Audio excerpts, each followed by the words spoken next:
Hola jóvenes, nos encontramos en la etapa psicosocial del preescolar. Recordemos que el preescolar, como hablaron anteriormente, va de los 3 a los 6, 7 años de edad. En esta etapa vamos a ver cómo realizó cambios sumamente rápidos para la primera interacción que él venía teniendo con la sociedad. Vamos a hacer un pequeño repaso y recordar que el desarrollo psicosocial en el primer año de vida del niño era solamente influenciado por sus necesidades y la satisfacción de las mismas. Es decir, mientras yo estaba bien, todo estaba bien, mi entorno era bueno. Luego en el segundo año vengo a tener esta relación de apego, vínculo con la madre, ya siendo ella la persona que cuida de mí. Esa sería hasta ahora mi primera interacción social. Ahora venimos a esta etapa hermosa, que es la etapa del preescolar, donde cambia todo, porque comenzando de que somos incluidos en la etapa de educación. Esto lo vamos a ver nosotros en la práctica, como muchos niños, si nos tocan de 3, 4 años, todavía están tratando de ubicarse, les cuesta mucho socializar con sus amiguitos y claro, es sumamente normal porque recuerda que hasta hace poco mi único entorno era mi familia. Entonces, en esas teorías y ubicándonos en ese estilo de pensamiento, los representantes de psicología que nosotros estamos estudiando, como lo son Freud, Erikson y Sullivan, realizaron sus aportes y estos aportes son los que vamos a ver a continuación. Comencemos. En el desarrollo de la personalidad y las características psicosexuales de las cuales Sigmund Freud viene trabajando, a esta etapa preescolar la llama fase fálica. En ella empieza a ser la zona erógena del niño las partes íntimas. Para los niños el pene y para las niñas el clítoris. Obviamente, al autoconocerme, empiezo a tener interés por las sensaciones de cada una de mis partes.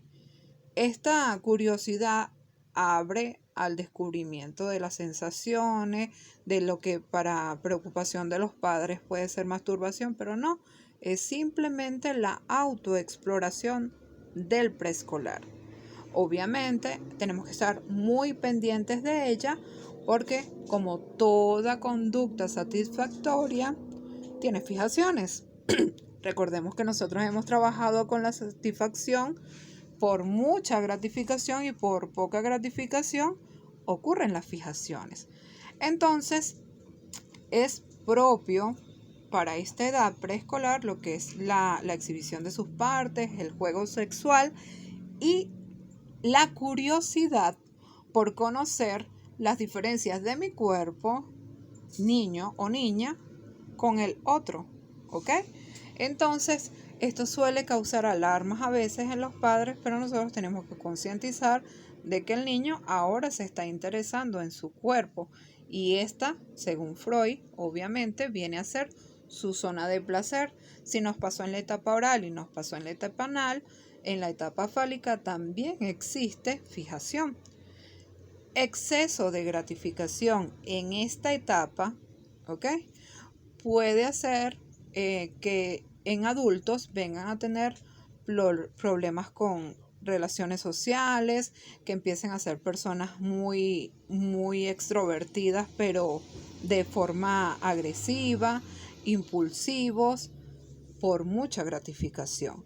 Poca gratificación son personas tímidas, aisladas, rencorosas, porque se les inhibe el desarrollo y la inventiva de esta área, que son papás que no te toques, no juegues con las niñas o con los niños. Este autoritarismo, este problema para ellos en las características sociales trae esta situación, esta crisis para ellos. También en esta etapa vamos a ver lo que es complejo de Edipo en los niños y complejo de Electra en las niñas. Continuamos. El complejo de Edipo es uno de los procesos claves en la teoría del psicoanálisis y este complejo nos los proporciona Freud. Obviamente bajo la mitología de lo que es toda la historia de Edipo y el enamoramiento de él por su padre luego de que mata a su madre. Obviamente Edipo en ese momento no sabía que era su padre, pero al conocer que su padre fue asesinado por él mismo y de pasos él se enamora de la madre, entonces él tiene todos estos remordimientos y no puede vivir en paz. En la mitología griega dicen que Edipo incluso se quita los ojos. En esta etapa tenemos esta característica de que el niño sobrevalora a la madre y tiene un comportamiento de rivalidad con el padre. Mi padre me está quitando la persona que yo estoy amando, la persona que me ama a mí también. Entonces empiezo a estar como la foto que vemos aquí, siempre en el medio de ellos. Y empiezo a tener esta relación podremos decirlo, de maltrato o de ira hacia el padre. Pero también tiendo a comportarme con él, como él, o a comer como él come, a tener todas las características propias de mi papá, pero obviamente para agradar a mi mamá.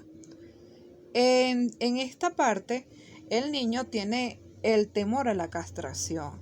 ¿Qué es el temor a la castración? El niño teme que los padres sepan que él está interesado a la madre y el castigo apropiado para él, según Freud, sería castrarlo.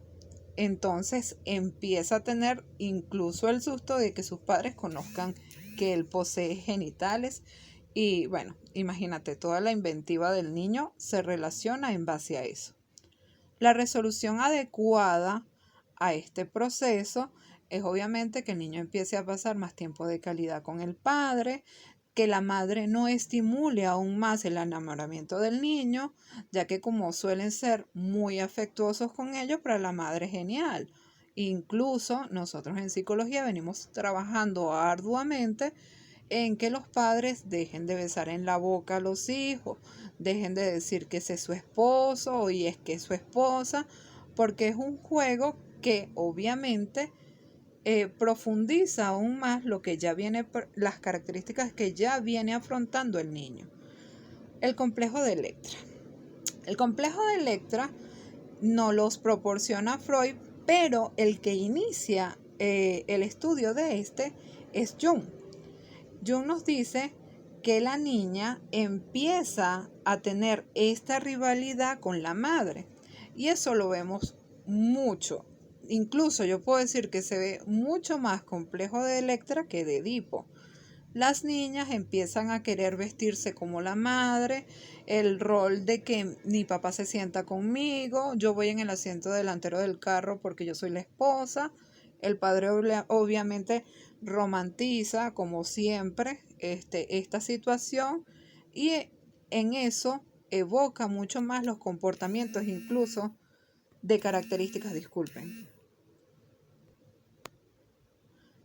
el comportamiento incluso de características sexuales en la niña, lo que trae muchos problemas a futuro para la adaptación de esta, incluso en su grupo social, porque ella quiere estar solamente con su grupo familiar.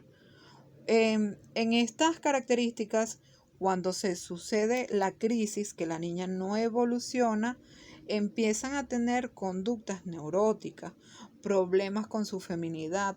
Incluso psicólogos dicen que es el comienzo de la homosexualidad. Un momento. Ok, continuamos.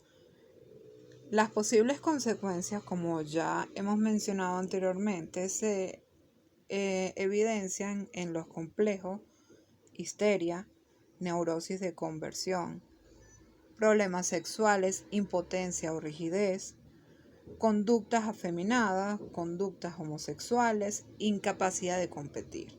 Histerias son personas que son o sumamente dramáticas, súper reactivas a cualquier situación, son casi que histriónicas.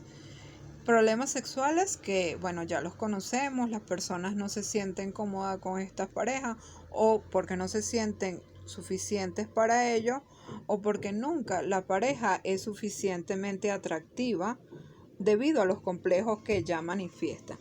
Las conductas afeminadas también se ven en este problema en que yo en mi momento de identidad no me dejaron desarrollarme con las personas que yo tenía que hacerlo. En ese proceso en el que no te comprometas con las niñas, no salgas con niños, esos dichos, esa estructura mental no deja que el niño avance y crea a la vez su propia identidad de género, cosa que vamos a ver más adelante. La homosexualidad, como ya les expliqué, es un proceso que piensan que forma parte de los complejos de Edipo. Y la incapacidad de competir, ustedes dirán, ¿por qué? Porque obviamente en este proceso de rivalidad con el padre, yo siento que perdí. Y en ese proceso siento que he fracasado, que yo no puedo competir con nadie. No soy lo suficiente bueno o buena. Seguimos con Erik Erikson. Para esta etapa, él nos menciona lo que sería la iniciativa versus la culpa. La crisis que sobresale de esta etapa sería la culpa. Tenemos el propósito como la virtud. Tenemos que conocer cuáles son las crisis y cuáles son las virtudes. La virtud que sobresale para esta etapa es el propósito. Aquí también vamos a ver que existe fijación por exceso o por falta de gratificación. Entonces, ¿qué nos dice iniciativa versus culpa? El conflicto que surge de la creciente sensación de tener un propósito impulsa al niño a plantear y llevar a cabo actividades que aumenten su remordimiento de conciencia de tener al niño cerca de esos planes.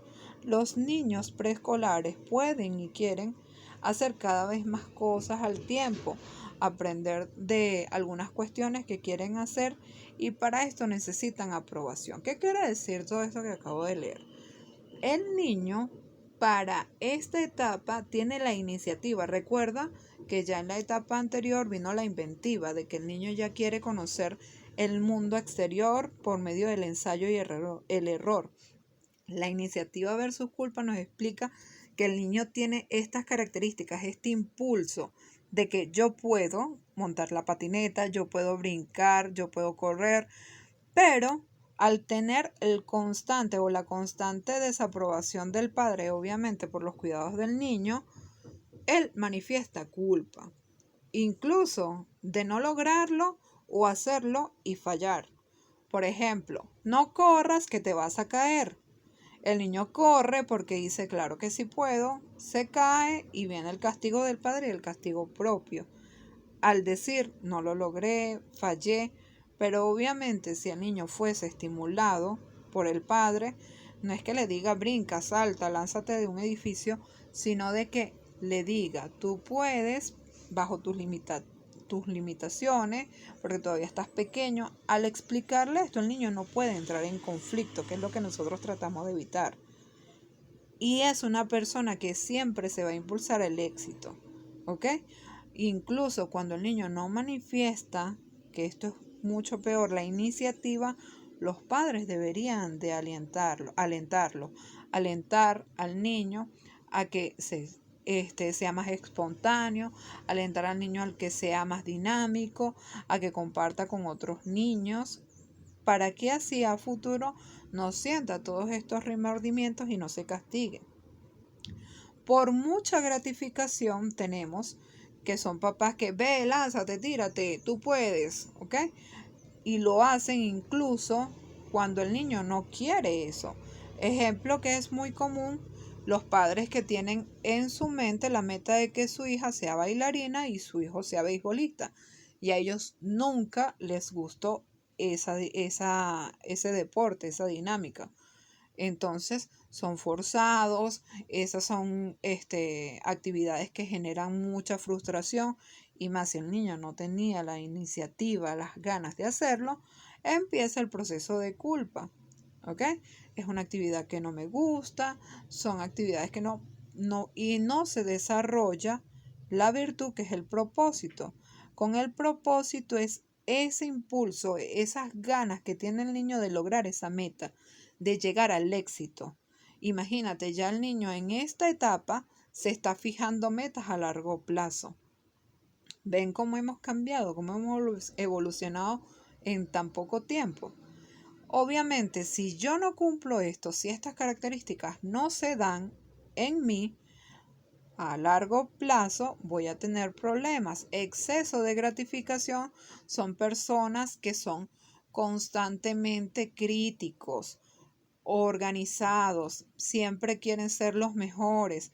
Obviamente, esa visualización de ellos como una persona tan fuerte, tan exitosa, se cae si yo no logro las metas alcanzadas y en eso viene la crisis.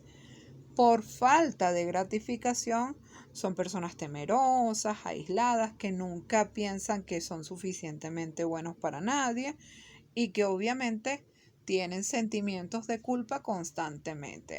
Mi matrimonio falló, fui yo. Estos son muchas de las crisis que se presentan a futuro. El sentimiento de culpabilidad es muy difícil de quitar. Es un proceso que tarda mucho tiempo en que la persona acepte que tuvo alguna frustración en alguna de estas etapas y por eso está pasando por esas sensaciones ahora. Esto no quiere decir que la persona vaya a tener una vida mediocre. Incluso personas muy exitosas tienen sentimiento de culpa. Entonces, para Sullivan nos dice que estas características van a estar influenciadas y prácticamente encaminadas. Bueno, Sullivan, ustedes saben que él se interesó solamente en los aspectos del exterior, cómo lo externo influye en mi desarrollo personal. Obviamente, para esta etapa y para lo que nosotros hemos trabajado, viene lo que es las características de las habilidades sociales. Esto es nuevo. Ahora es que yo soy una persona social.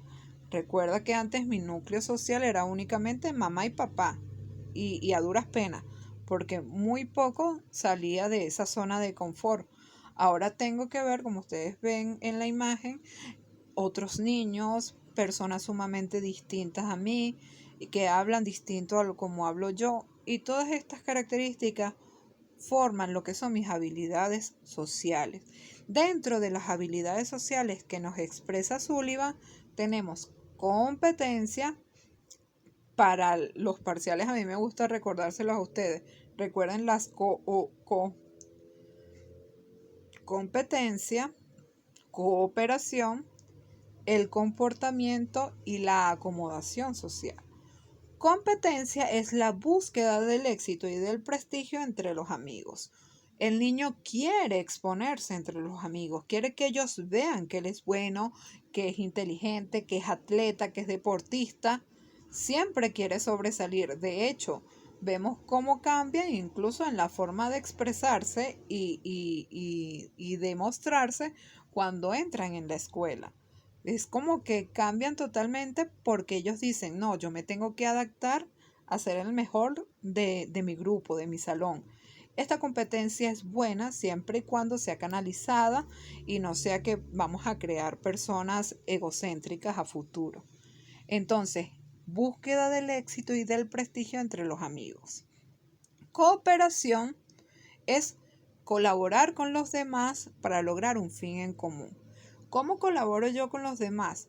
Que mi equipo, que mi grupo sea bueno. Obviamente es una especie de liderazgo. Yo doy una parte de eso que necesitas para que todos seamos buenos en esto.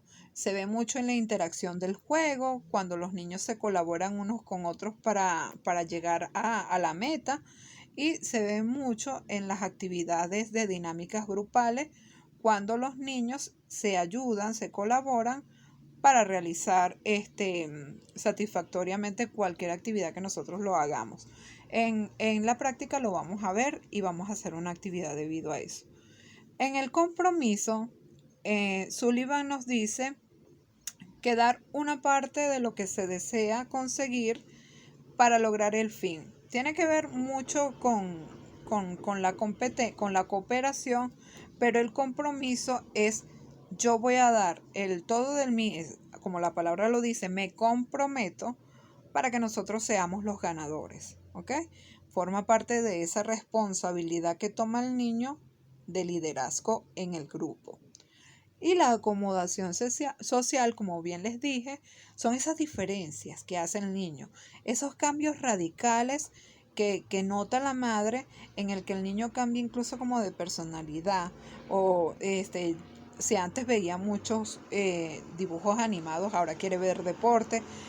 Acomodación social para adaptarse a esto desconocido, a este grupo nuevo que ahora se interesa por el fútbol, por decirte, y él antes lo único que hacía era ver Paw Patrol. Pero esto es una habilidad que es muy positiva porque nos adapta a los cambios en general.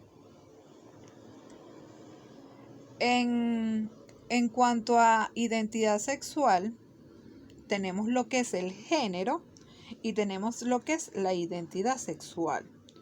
El género, para poderlo diferenciar de identidad sexual, bueno, son esas características biológicas externas, como ustedes bien lo saben, biológica, y además el compendio legal, tu partida de nacimiento, lo que decreta la sociedad que eres, niño o niña. Y la identidad sexual tiene que ver con mi identidad, como yo me siento que soy. Allá es donde vienen todos los tipos de géneros que ahora la sociedad ha venido defendiendo, que es como yo me siento, como yo me valoro, si soy hombre, soy mujer o soy bigénero o como quieran llamarlo ahora. Estos roles tienen que ver con mi autoconcepto, con lo que yo reflejo de mí. A veces no es la persona que veo en el espejo y por eso ocurren todas estas despersonalizaciones. Entonces, ¿cómo lo podemos diferenciar? Género lo da la sociedad y identidad de género la doy yo, mi percepción de mí misma. Las teorías de identidad de género, tenemos todo lo que es el enfoque biológico en él, las características genéticas, hereditarias, hormonales, todas las características que puedan estudiarse a nivel científico, ¿verdad? En ellas tenemos los avances que ha hecho la genética para saber por qué ocurren tantos cambios de identidad, las hormonales, cuando vemos que hay personas que por sus cambios hormonales tienden a ser como más masculinas o otros más femeninas, y las neurológicas, obviamente, que tienen que ver con todo el aspecto cerebral de mis creencias, mis ideales y cómo ocurre esa sinapsis cerebral de mi identidad, mi género, cómo yo me siento masculino o femenina. Los enfoques de aprendizaje social, tenemos a Walter, que nos dice que los niños adquieren roles por medio de la imitación. Esto es muy común, es uno de los más básicos. Obviamente el niño, al ser un buen jugador de béisbol y es elogiado por su padre por ser el mejor, empieza a sentir eso como una recompensa y empieza a tener comportamientos mucho más varoniles. Entonces, la identidad puede ser aprendida, claro que sí. Y ese es uno de los aportes que nos da Walter, cuando el estímulo es ambiental, o sea, mientras yo hago más actividades que son acorde a mi género, en las niñas maquillarse, jugar muñecas, jugar a la mamá, esas son aprendizajes que nos han dejado a nosotros para lo que sería moldear nuestra identidad de género. Me recompensan, como dice aquí, por hacer algo que hacen los varones, o sea, así debo ser yo. Después tenemos los enfoques cognitivos, donde tenemos la teoría de Colbert, que los conocimientos en base al género tienen que ver con el comportamiento. Soy un niño varón, así que me gustan las cosas de niños. ¿Ok? Es como esta forma, esta manera de así tengo que ser. Esto es lo que me enseñaron en casa y esa es la identidad de género que yo tengo y es el conocimiento de género al que pertenezco. Entonces, la constancia de este comportamiento, de este tipo de ideología, conservan lo que sería la categoría sexual de niño o niña. Es lo que me dijeron que era. El esquema de género, es considerada por los niños que son el ambiente en el que se rodean, las conductas típicas del género, son las que vienen a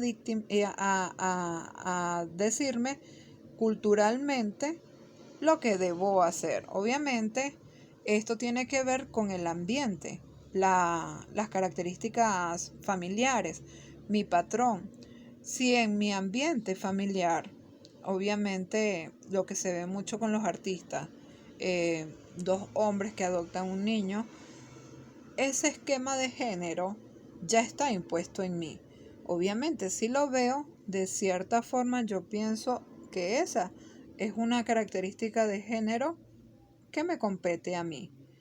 Eso lo podemos ver mucho en las redes sociales actualmente. Entonces, estas culturas desarrollan un concepto de lo que significa ser varón o mujer en su cultura, según las características que les dejan los padres. Oh, ok, diciendo lo mismo. La conservación de la categoría sexual nos dice la identidad de género que es propio entre los 2 y 3 años. La estabilidad del género consiste en convertirse en hombre o mujer. Obviamente identificarme con el tipo de ropa que quiero y las características que quiero usar sin entrar a comportamientos estereotipados. De los 3 a los 7 años, incluso después, empieza la constancia de género, en la que yo digo, sin importar las características, sin importar mis características físicas, esto también lo vemos mucho en redes sociales, ya a mí me cuesta distinguir si es niño o niña, en realidad, porque esta es una de los boom de ahora, que es la consistencia de género, sin importar cómo yo me vista, cómo yo me peine, si uso aretes o no, yo tengo mi identidad de género segura, sea niño o sea niña.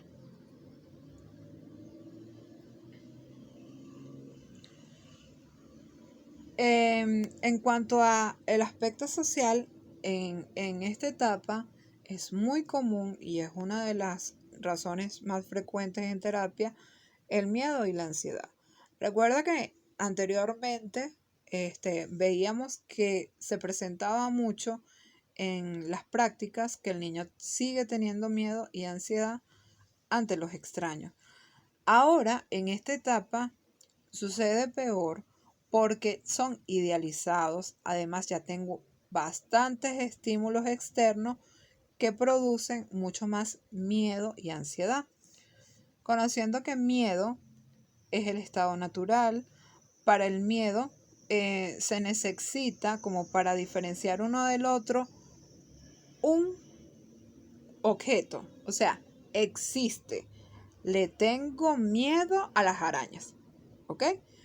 Las arañas existen. Obviamente es algo que en algún momento me puede tocar, me puede aparecer. ¿Ok? Eso es un miedo. Un miedo a un estímulo, a algo que yo vi, algo que me asustó. Me da mucha risa porque a veces en terapia me dicen a un policía. Le tengo miedo a la policía. Y son niños que tienen terror cuando ven una figura de autoridad en la calle.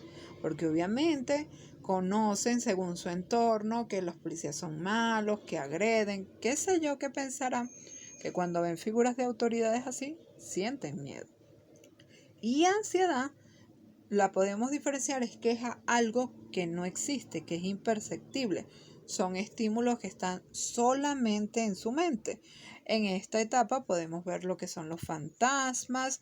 Bueno, la castración es uno de esos de esa ansiedad que los niños puedan tener, que es algo que es imposible, los papás no le van a hacer eso, pero está en su mente, es algo imaginario que les causa angustia. Los principales miedos, según las edades, tenemos que a los 2 años son estímulos como externos, ruidos fuertes, aspiradoras, sirenas. A los 3 años, a las máscaras, a la oscuridad, animales, a la separación de los padres, fíjense que todavía sigue estando presente. 4 años, a la separación de los padres, animales, oscuridad, ruido, incluyendo los ruidos de la noche, la propia noche, ¿ok? 5 años, animales, personas malas, porque ya tengo esta sujeción a la percepción, recuerden que ya vieron anteriormente, la separación de los padres, el daño físico.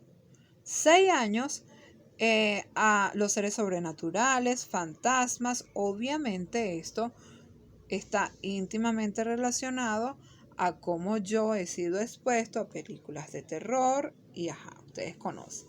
Las principales ansiedades del niño serían la ansiedad de separación y la fobia escolar.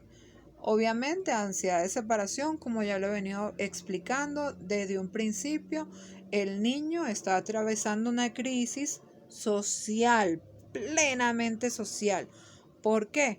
Porque yo venía muy cómodo y recuerda que cada una de las cosas que pasan y me generan un cambio perturba. Si yo estaba muy cómodo en mi ambiente social, mis necesidades básicas eran satisfechas, porque ahora me dejan en una escuela y tantas horas y con una señora que yo no conozco. Entonces viene lo que sería la fobia escolar y obviamente la ansiedad por la separación, porque tienen que entrar al entorno escolar. Estas son una de las características básicas en esta etapa. Los factores que influyen a la expresión de la ansiedad, obviamente como ya vimos las características anteriores, la edad, el ambiente en el que se rodea, ya sería mis padres, si estoy expuesto porque mi ambiente donde vivo es peligroso, a situaciones de pelea o disparos y todas estas cosas, obviamente canalizo mucho más mi ansiedad. Y las cantidades de situaciones físicas amenazantes que ha tenido el niño. Obviamente niños sanos y niños que vienen de entornos familiares buenos, estables, ¿ok? Suelen tener muy poco manifestaciones de ansiedad. Las experiencias previas, lo que sería los temores, los miedos. En ello, aquí hablamos del asma, ya que se presenta esta característica terrible del niño de no poder respirar. Los pacientes asmáticos son muy común en consulta porque ya ellos tienen esta primer temor, que no es solamente que estoy ansioso, es que si me muero, ¿ok? Entonces tienen como este miedo que es obviamente entendible porque es una situación de afección de la salud. Obviamente también si hay un historial de maltrato o experiencias traumáticas, son factores que son sumamente importantes y que no podemos pasar a un lado cuando tenemos un niño con ansiedad. Las conductas que promueven los adultos, como ya les dije, sumamente importantes. ¿Por qué? Porque los padres tienden a normalizar el maltrato, los insultos en casa, problemas de agresión entre madre y padre. Si la madre se separa del padre, agarra al niño de trapito de lágrima o de manipulación, peor aún. Entonces vienen a tener todas estas conductas los niños promovidas obviamente por los padres. Incluso he tenido niños en consulta que dicen que es lo que yo más deseara, que mis padres se arreglen, que mis padres se lleven bien, que mi papá no le pegue a mi mamá. Entonces los padres vienen por las características psicológicas del niño, pero no prestan atención a las características psicológicas de los padres, que vaya que son importantes. ¿Ok? Entonces también tenemos padres con tendencias a ser miedosos, niños con tendencias a ser miedosos. Madres ansiosas, niños ansiosos. Padres depresivos, niños depresivos. Padres aislados socialmente, niños que son aislados socialmente. Entonces las características psicológicas del padre son sumamente importantes. ¿Por qué? Por el moldeado, que es la segunda característica. El niño busca captar información acorde a sus cuidadores y él es el modelo a seguir para el niño socialmente. La minimización y invalidación del miedo, eso no es así, eso no importa, sea machito, eso lo que trae son muchos más problemas. Entonces, levantar temores reales y padres que les gusta como que maltratar psicológicamente al niño. Te hiciste pupú, ahora vas a andar todo el tiempo así sucio. O bueno, hiciste esto, te voy a apoyar. Hiciste esto, y esos castigos lo que traen son muchos más problemas de ansiedad en el niño. Bueno, jóvenes, esas serían las características que vamos a ver tanto en la práctica como en el parcial. Entonces, obviamente, cualquier duda, están en contacto con nosotros, tanto el profesor Carlos como yo, estaremos ahí para ayudarlos. Un abrazo y muchas gracias.